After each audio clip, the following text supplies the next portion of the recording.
ఈరోజు మూడవ ప్రపంచ యుద్ధం గనక ప్రారంభం అయితే అణుబాంబులు కూడా ఉపయోగిస్తే ఈ ప్రపంచంలో ప్రజలకు అత్యంత సురక్షితంగా ఉండే దేశాలు 3 మాత్రమే. ఇక మూడవది చూసినట్లయితే న్యూజిలాండ్. ఇది దక్షిణ పసిఫిక్ మహాసముద్రంలో భారతదేశం నుండి దాదాపు 12,000 కిలోమీటర్ల దూరంలో ఉంది. ఒంటరిగా మరియు చాలా అభివృద్ధి చెందినది మరియు చాలా సురక్షితమైనది.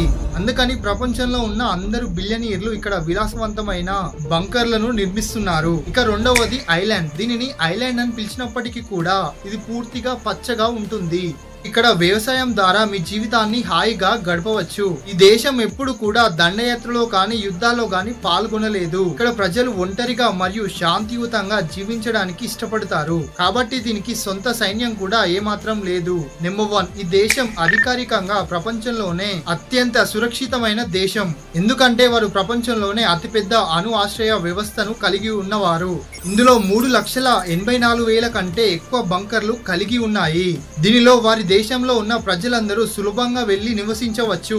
రేడియేషన్ ని నివారించడానికి కొత్త టెక్నాలజీని కూడా యూజ్ చేశారు ఆ బంకర్స్ లో. దీర్ఘకాలికంగా ఆహారం కోసం కూడా వారికి సౌకర్యాలు ఉన్నాయి. ఈ దేశం భారతదేశం నుండి దాదాపు 62,000 కిలోమీటర్ల దూరంలో ఉంది. ఇక దాని పేరు స్విట్జర్లాండ్.